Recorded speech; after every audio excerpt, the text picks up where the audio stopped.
여러분, 흔히 5월 달을 가정의 달이라고 말합니다. 달력을 한번 살펴볼까요? 한국 기준의 달력이지만 5월 5일은 무슨 날이죠? 어린이날입니다.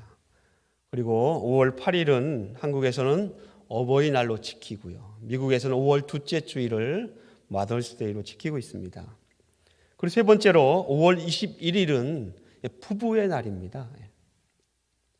그럼 여러분, 끝으로 5월 15일, 바로 어제죠.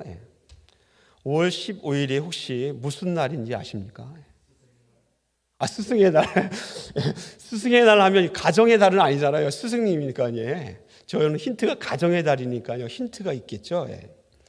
이 5월 15일은 가정의 역할과 책임의 중요성에 대해서 온 세계에 있는 각국의 정부와 또 사람들의 인식을 불러일으키고자 유엔이 정한 바로 세계 가정의 날입니다. 1994년도에 유엔에서는 94년도를 세계 가정의 해로 선포했고요. 그때부터 지금까지 5월 15일을 가정의 날로 지키고 있습니다. 한국에서는 2004년부터 법정 기념일로 정하여서 5월 15일을 가정의 날로 지켜오고 있습니다. 그런데 이런 기념일을 볼 때에 정말 5월 달은 가정의 달이라고 얘기해도 전혀 손색이 없는데, 그러나 기념일이나 공휴일은 국가에서 법으로 정해놓을 수 있지만 그날을 어떻게 지내는가, 그리고 정말로 어떤 의미를 부여해서 지키는가는 이건 전혀 다른 차원의 문제입니다. 어제가 가정의 날인데 혹시 여러분 TV에 공익 광고나 아니면 신문이나 어떤 대중매체를 통하여서 가정의 날에 관한 여러 광고물들을 보신 적 있습니까? 저는 본 적이 없습니다. 비교를 한번 해보면 여러분 10월 31일이 무슨 날이죠? 우리 기독교인들에게 10월 31일은 종교개혁 기념일입니다. 그런데 사실은 이 10월 31일은 세상 사람들에게는 할로윈 데이로 더 많이 알려져 있는 날입니다. 여러분, 10월 31일 10월 초만 되면 TV 광고나 아니면 여러 광고물들이 또 대중매체를 통하여서 10월 초부터 마켓들이 난리가 납니다. 왜 그렇습니까? 물건을 더 팔 수 있는 최고의 기회이고 경제 활동이 왕성한 바로 대목이기 때문에 그렇습니다. 아무리 기념일이 의미가 있고 가치가 있어도 지키는 사람이 거기에 바른 생각으로 지키지 않고 의미를 부여하지 않으면 아무 소용이 없다라는 것입니다. 5월달 가정의 날을 맞이하여 가정의 달을 맞이하여서 오늘은 가정이란 주제에 대해서 나만 보지 말고 서로 돌아보십시오라는 제목으로 하나님의 말씀을 전하고자 합니다. 오늘 우리가 함께 읽은 고린도전서 12장 11절부터 14절부터 26절까지의 말씀은 일반적으로 교회 공동체에게 주시는 말씀으로 이해하고 적용해 왔습니다. 그런데 오늘 이 본문 말씀을 우리 가족 공동체에 적용해 보기를 원합니다. 옛날에는요, 가정하면 당연하게 아버지, 어머니, 또 할머니, 할아버지, 형, 동생, 누나, 이게 혈연 관계를 중심으로 가정이라고 생각했습니다. 그런데 오늘날에는 이 가정의 정의에 적지 않은 변화가 있습니다. 사전적 정의를 보면 첫 번째 가정의 정의는 의식주 활동을 공유하는 생활 공동체라고 정의하고 있습니다. 사전적 정의입니다. 이 말의 변화는요, 혈연 관계가 아니어도 가족이 될 수 있다라는 뜻입니다. 두 번째 정의는요, 공동체 구성원들의 정서적 마음의 안식처가 되는 물리적 공간이 가정이라고 정의합니다. 이 말에도 여전히 혈연 관계가 아니어도 같이 모여 사는 사람들끼리 마음이 편하면 가족이 될 수 있다라고 그런 뉘앙스를 담고 있습니다. 그리고 세 번째 정의는 21세기에 들어서 새로 도입된 그러한 변화의 물결입니다. 전 세계적으로 1인 가구, 홀로 사는 사람들이 증가하고 있습니다. 자녀들이나 가족들이 멀리 떨어져 있기 때문에 홀로 사시는 분도 계십니다.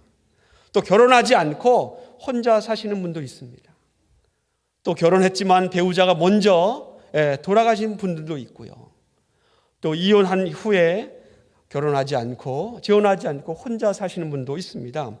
이런 사회의 그러한 문화가 변화함으로 말미암아서 또 그 숫자가 급속도로 늘고 있기 때문에 이런 물리적 공간이나 혈연 관계는 아니라 할지라도 현대에는 여러 인터넷이나 또 소속감을 느낄 수 있는 여러 공동체들이 있기 때문에 혼자 사는 사람에게도 1인 가구, 1인 가정이라는 말을 붙이고 있다라는 것입니다. 여러분, 혈연 관계가 아니어도 공동체의 소속감을 느끼면 현대인들은 그 공동체에 소속되어 있는 사람들을 향하여서 가족이라고 표현한다라는 것입니다. 그렇게 본다면 물론 우리 교회 공동체에 우리들도 가족이 될 수 있고요. 또 스포츠나 취미를 즐기는 사람들이 모여서 같이 취미를 즐기면 그 공동체도 가족이 될 수 있다는 것입니다. 다양한 공동체가 현대 사회는 존재하고 있다는 것입니다. 그렇게 본다면 현대의 가정의 개념에 의하면 모든 인간은 최소한 하나 이상의 가족 공동체에 속해 있다라고 볼 수 있습니다. 혈연 관계를 넘어서 비혈연 관계도 가족이 될 수 있고 취미나 좋아하는 것들을 함께 공유하면 그것도 가족이 될 수 있고 또 혼자 있어도 온라인상으로 어떤 공동체에 속해 있으면 그 온라인 공동체도 가족이 될 수 있다고 생각하는 것이 현대인의 사고입니다. 그러면 여러분, 이러한 변화하는 세상의 가정의 개념을 우리가 충분히 이해하면서 정말로 하나님이 원하시는 가정의 모습은 어떤 것인가 말씀을 통하여서 함께 나누기를 원합니다. 오늘 우리가 함께 읽은 고린도전서 12장에는 가족 공동체의 원리를 우리에게 말씀해 주고 있습니다. 여러분, 하나님이 원하시는 공동체, 하나님이 원하시는 가족의 모습, 하나님이 원하시는 가정의 원리는 무엇입니까? 첫 번째는요, 바로 소속감입니다. 오늘 본문은 바로 지체가 되는 것에 대해서 말하고 있습니다. 사람의 몸에는 지체가 있습니다. 눈도 있고 코도 있고 입도 있고 손도 있고 발도 있습니다. 그런데 오늘 고린도전서 12장에서는 이 지체들이 문제가 생겼습니다. 지체들 사이에 어떤 문제가 생겼습니까? 어떤 한 지체가 나는 손이 아니지 몸에 속한 것이 아니다 라고 항변하는 것입니다. 또 다른 지체가 나는 눈이 아니니 몸에 속한 것이 아니다 라고 항변하는 것입니다. 그런데 여러분, 그렇게 말한다고 몸에서 떨어져 나갈 수 있습니까? 결코 그럴 수 없다는 것입니다. 또 이렇게 말합니다. 눈이 손에게 손아 너는 내게 필요 없어. 머리가 발에게 발아 너는 내게 필요 없다라고 이렇게 말한다고 해서 떼어버릴 수 있습니까? 결코 그럴 수 없다라는 것입니다. 여러분, 가정의 식구들 몸의 각 지체는 자기가 원한다고 몸에서 떨어질 수 없습니다. 또 다른 지체가 필요 없다고 떼어버릴 수 없는 것, 그것이 고린도전서 12장에서 말씀하고 있는 바로 가정의 원리, 소속감입니다. 오늘 본문에서 바울은 고린도 교회 성도들에게 비록 혈연 관계로 묶여 있지는 않지만 예수 그리스도의 복음으로 묶여 있는 바로 교회 공동체 성도들이 이와 똑같다라고 소속감에 대해서 말하고 있습니다. 근데 여기에 세상이 말하는 가정과 아까 말씀드렸던 가정의 세상적인 개념이 있지 않습니까? 세상이 말하는 가정과 그리스도 안에서의 가정 사이에 아주 중요한 차이가 있습니다. 여러분, 사실 세상의 공동체나 세상이 말하는 가정의 개념에 의하면 내가 원하지 않으면 그 가족 공동체에서 나올 수 있습니다. 관계를 끊어버릴 수 있다는 것입니다. 내가 원하지 않으면 공동체에서 떨어질 수 있습니다. 내가 원하지 않으면 싫으면 그냥 다른 데로 가버리면 그만입니다. 그러나 하나님이 맺어준 가정, 하나님이 말씀하시는 가족 공동체는 결코 그럴 수 없다라는 것입니다. 있습니까? 저와 여러분, 우리가 하나님께서 묶어주신 가족 공동체, 또 교회라는 그 복음으로 묶여진 공동체에 있다면 우리는 내가 떼려고 떼어질 수 없고 벗어나려고 해서 벗어질 수 없습니다. 그것이 하나님이 우리에게 말씀하신 바로 가족 공동체의 원리입니다. 두 번째로는요, 하나님이 원하시는 가족의 모습, 가족 공동체의 원리는요, 가정이나 공동체 안에 갈등과 분열, 문제가 있다는 사실을 바로 인정하는 것입니다. 우리에게 문제가 있구나, 우리에게 갈등이 있구나, 분열이 있구나, 이것을 인정하는 것입니다. 여러분, 반지의 제왕이나 나니아 연대기를 소설과 영화로 나온 이 유명한 작품 때문에 더 유명해진 영국의 기독교 작가가 있습니다. 그 사람의 이름은 C.S. 루이스입니다. 그 사람이 가정에 대해서 이렇게 말을 남겼습니다. 산에서 한 10마일쯤 떨어져 있을 때만 그 산이 푸르게 보이는 것처럼 가정도 그 사정을 모를 때만 평범해 보인다라는 것입니다. 이게 무슨 뜻인가 하면 멀리서 산을 보면요, 이게 나무가 많아 보이고 푸르러 보입니다. 그러나 그 산 가까이 가서 보면 부러진 나무도 있고 죽은 나무도 있고 여기저기 불에 탄 흔적도 있고 여기저기 그냥 빈 땅이 보이는 곳도 있습니다. 마찬가지로 멀리서 보면 가정이나 이 공동체가 평범해 보이고 문제가 없어 보이고 행복해 보이지만 가까이 가서 그 속사정을 들여다보면 거기에는 모든 가정에 크고 작은 문제가 있고 아픔과 상처가 있다라는 것입니다. 그럼 가정은 따스하고 그리운 곳이지만 그러나 동시에 아픔과 갈등이 있는 곳이기도 합니다. 여러분, 100명의 사람이 있으면 그 100명의 사람에게 바로 각가지 100개의 문제가 있다는 것입니다. 우리 중앙교회 가족들에게 300가정이 있으면 300개의 문제가, 갈등이 있다는 것입니다. 이 300개의 문제를 다 가지고 나온다면 이거 어떻게 해결할 수 있습니까? 불가능하죠. 여러분, 그러나 문제가 있을 때에 걱정하고 염려만 하면 문제가 해결되지 않을 것입니다.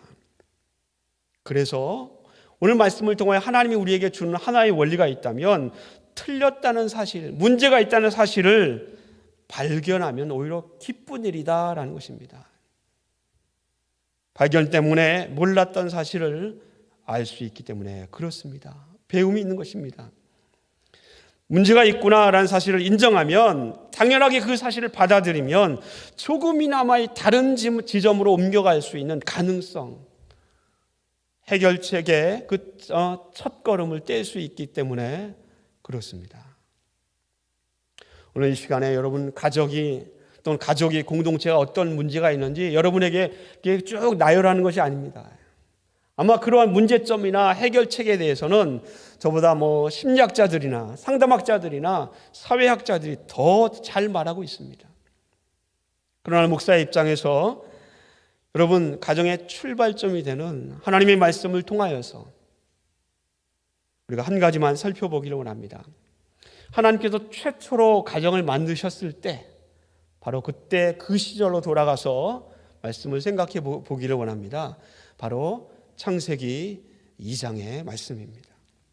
하나님께서 세상을 말씀으로 창조하셨습니다. 그리고 태초의 사람 아담을 흙으로 창조하신 후에 그의 코에 뭘 불어넣으셨죠? 생기를 불어넣으시니 생명이 되었다라고 기록하고 있습니다.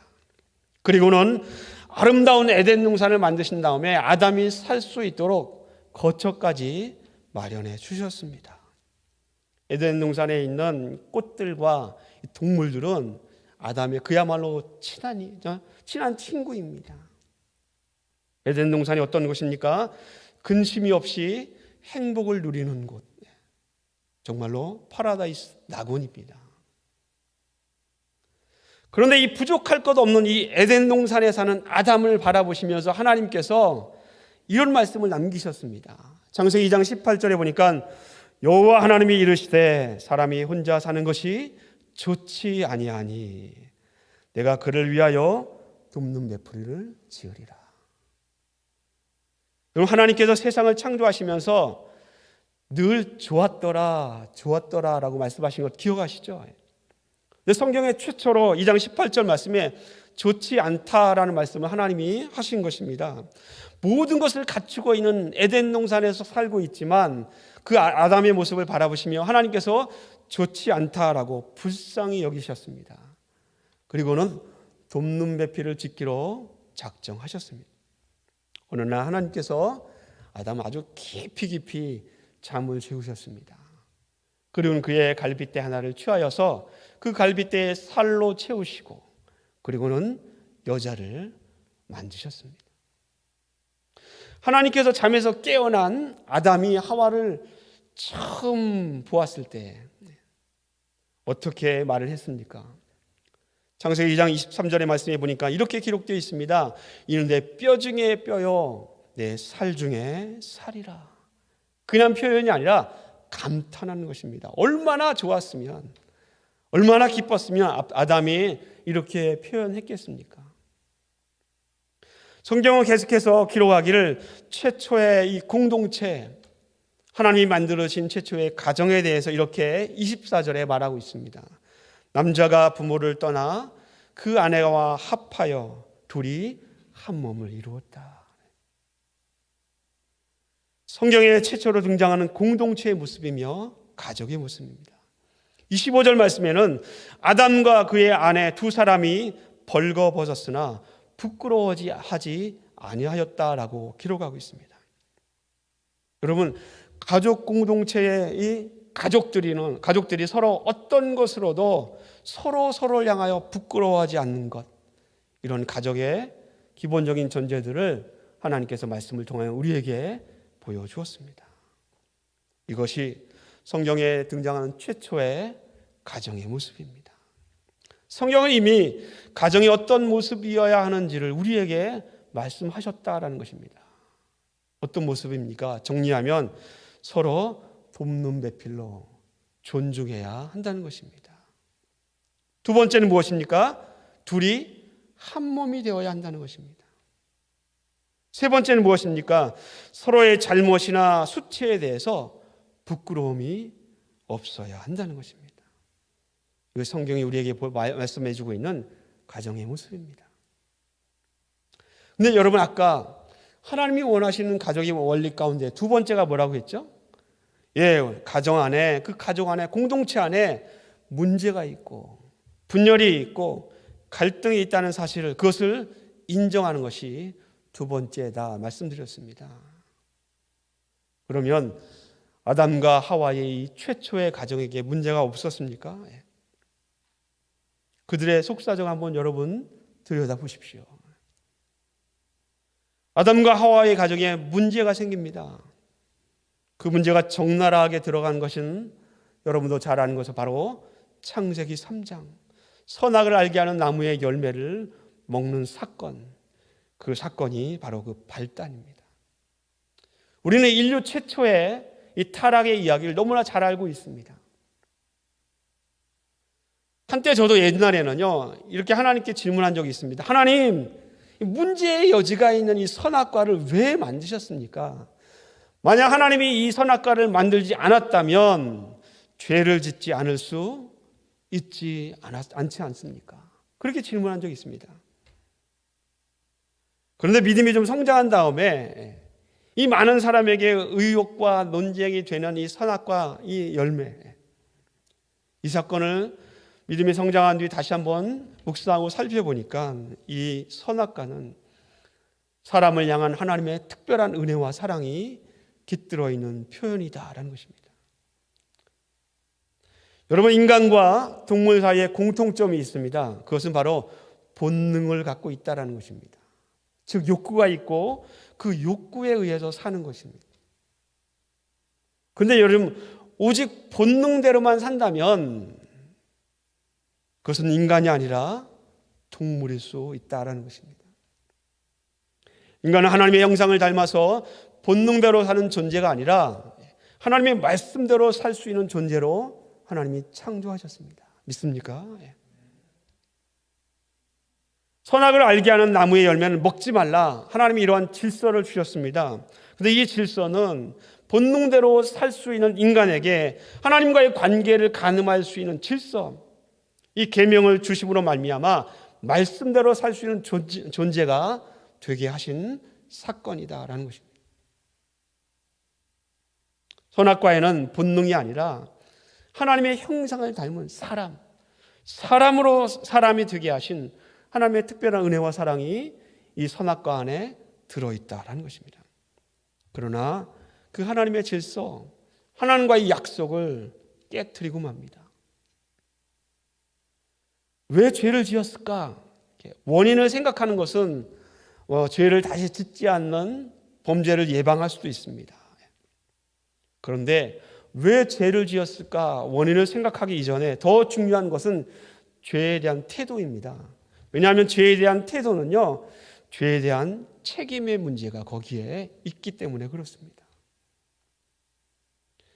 하나님께서 아담에게 이렇게 명령하셨습니다. 창세기 2장 16절과 17절에 보니까 여호와 하나님이 그 사람에게 명하여 이르시되 동산 각종 나무의 열매는 내가 임의로 먹되 선악을 알게 하는 나무의 열매는 먹지 말라.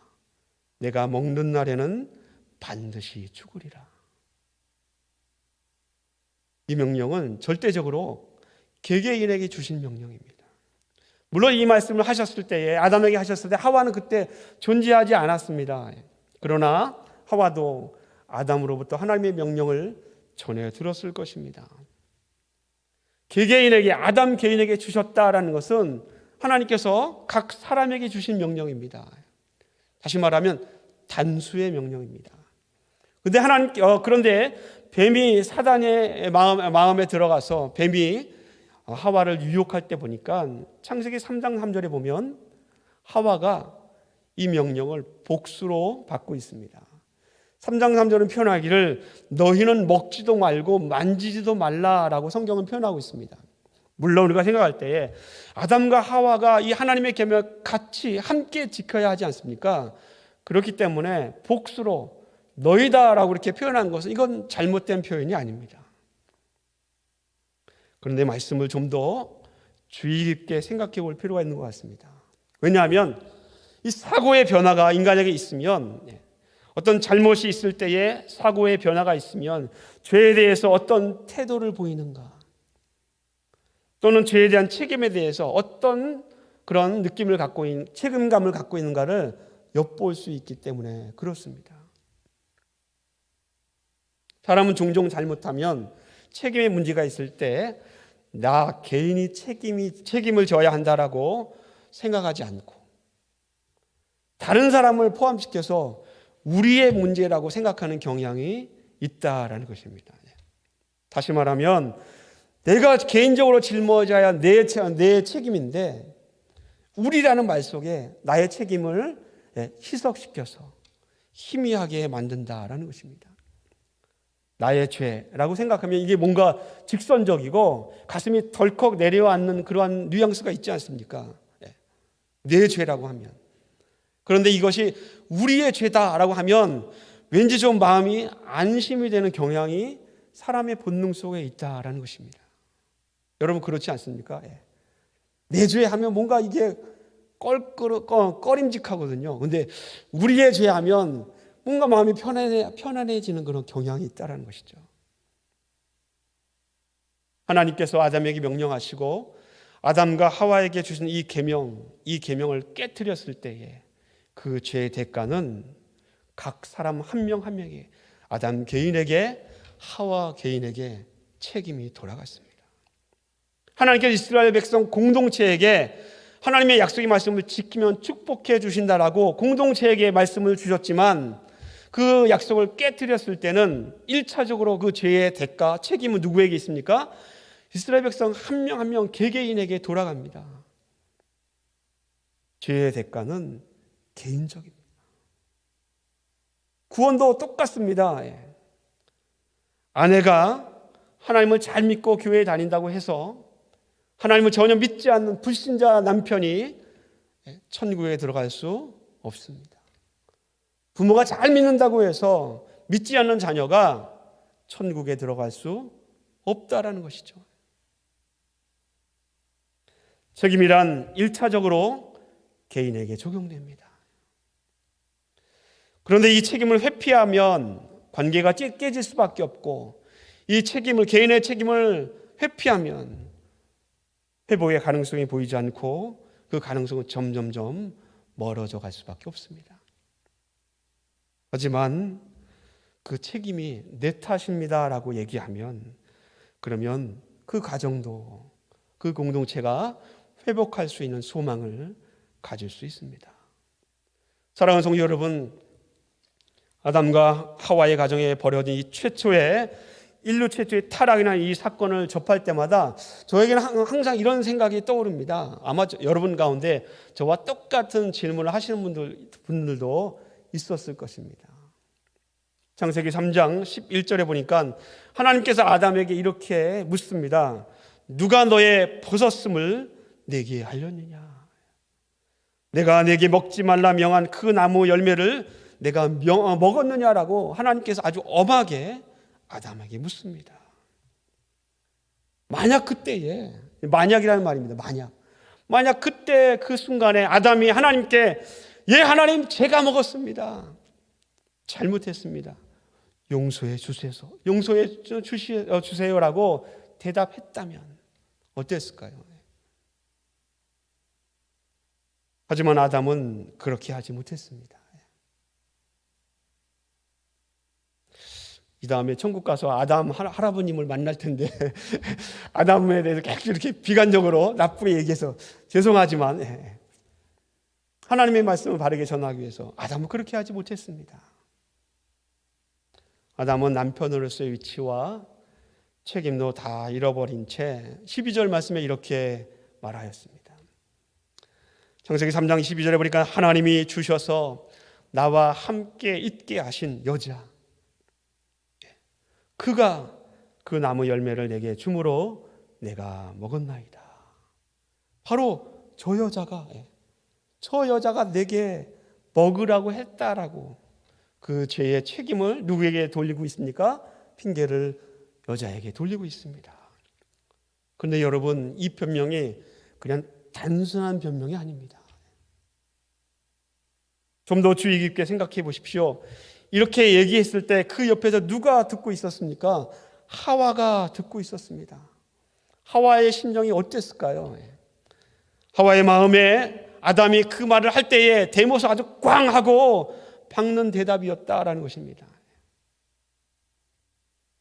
물론 아담의 대답이 사실에 근거한 사실이다 할지라도 그럼에도 불구하고 하와가 그 말을 들었을 때 그 심정은 외로웠을 것이고 비참했을 것이고 가슴이 덜컥하고 내려앉을 수밖에 없었을 것입니다. 여러분, 상대방의 실수나 또 실수를 지적하는 말이 아무리 옳다 할지라도 가족에게는, 또는 아내나 남편에게는, 또 여러분의 자녀들에게는, 부모에게는 충분히 상처가 될 수 있습니다. 여러분, 깨어진 가족이나 또 문제가 불거져서 밖으로 드러난 공동체를 한번 들여다보십시오. 서로 비난하고 정죄하고 원망하고 미워하는 일들이 얼마나 많습니까? 다반사입니다. 처음에는 신뢰와 사랑으로 묶였던 공동체입니다. 그러나 깨지고 나니까 서로 비난하고 원망하고 정죄합니다. 처음에는 사랑했던 관계였기 때문에 깨어지면 그 충격이, 상처가 배에 배가가 되어서 더 클 수밖에 없다라는 것입니다. 여러분, 어떤 가정이든 어떤 공동체이든 그 속사장을 들여다보면 문제가 있다라는 것입니다. 그때에 이것이 나에게 문제가 있구나라고 인정할 수 있어야 합니다. 그런데 여러분, 문제가 있다라고 내가 스스로 인정하면 그 문제가 해결될까요? 물론 해결될 수도 있습니다. 그러나 좀 심하게 말씀드리면 전혀 해결되지 않고 또 다른 문제가 더 심하게 올 수도 있다는 것입니다. 앞으로 갈 수도 없고 뒤로 물러설 수도 없는 진퇴양난에 빠질 수 있다는 것이죠. 성경에 그런 가정이 등장합니다.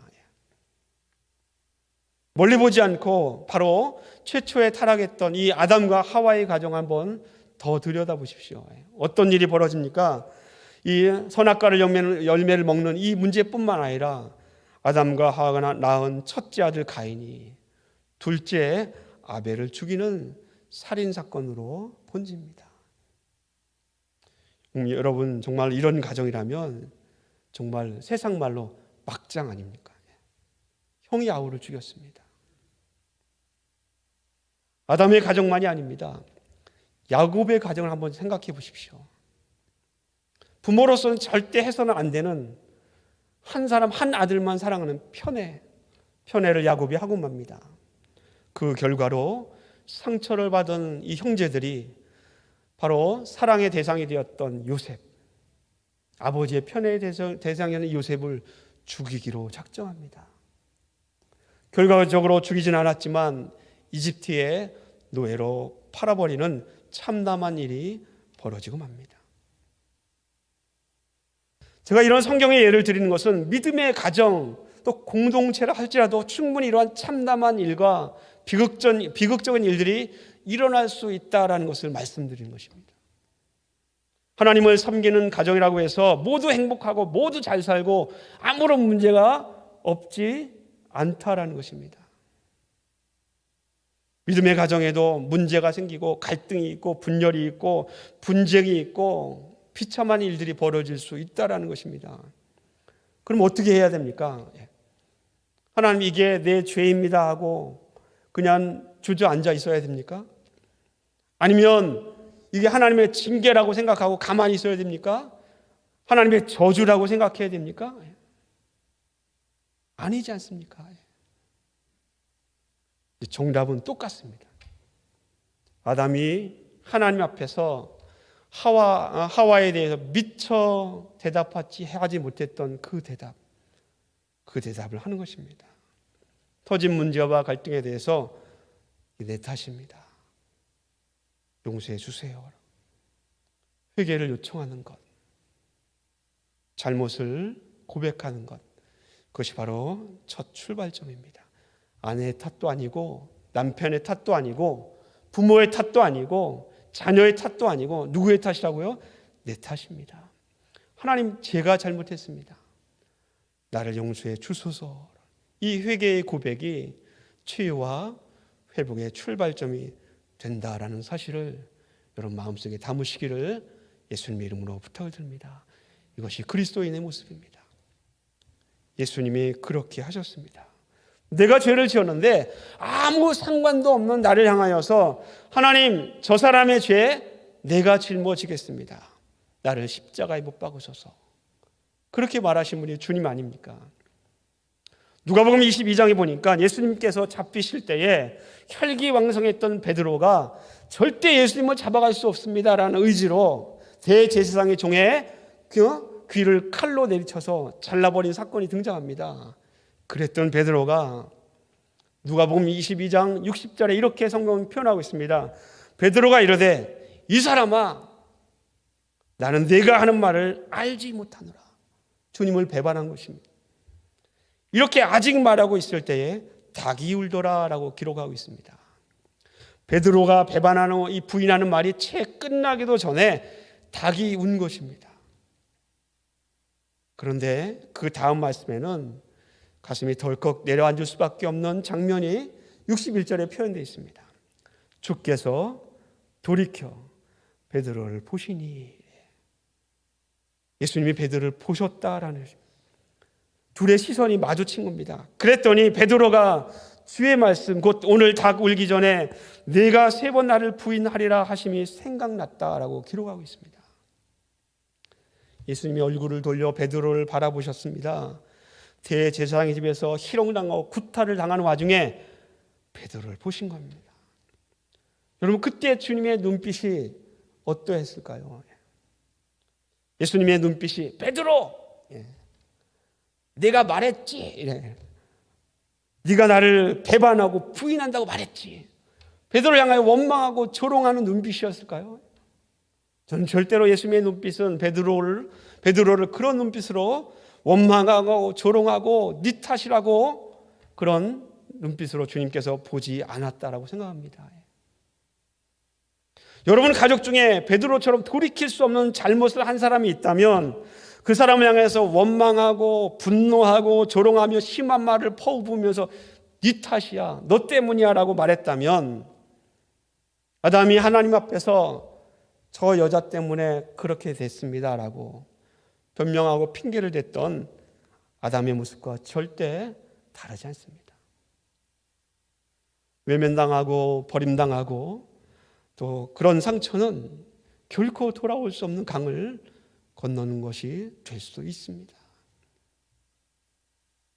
하지만 베드로를 돌이켜보신 주님은 그런 눈빛이 아니었습니다. 분명히 깊은 사랑과 이해의 눈빛이고 포용하고 용서를 담은 돌아보심의 눈빛이라 생각됩니다. 그 예수님의 눈빛과 마주쳤을 때에 누가복음 22장 62절의 성경은 이렇게 표현합니다. 밖에 나가서 심히 통곡하더라. 사랑하는 성도 여러분, 예수님의 그 눈빛은 한마디 말씀도 하지 않았지만 그 눈빛이 담고 있는 의미는 내가 너를 이해한다, 내가 너를 용서한다. 그 소리 없는 음성이 베드로의 마음에 꽂혔고요, 그의 몸과 영혼을 분명히 흔들었을 것입니다. 사랑하는 성도 여러분, 말씀을 냈습니다. 믿음의 가정에도 성도의 가정에도 우리 가족 공동체에 아담의 가정처럼 야곱의 가정처럼 그 문제들이 있고 터진 문제들이 돌이킬 수 없는 결과가 될 수 있습니다.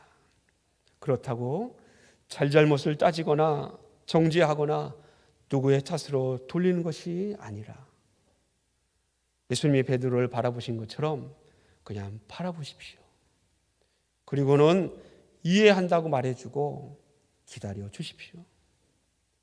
오늘 성경 말씀 고린도전서 12장에서 하나님은 우리 중에 누가 더 중요하다라고 말하지 않았습니다. 다만 역할이 다를 뿐이다라고 말씀하고 있습니다.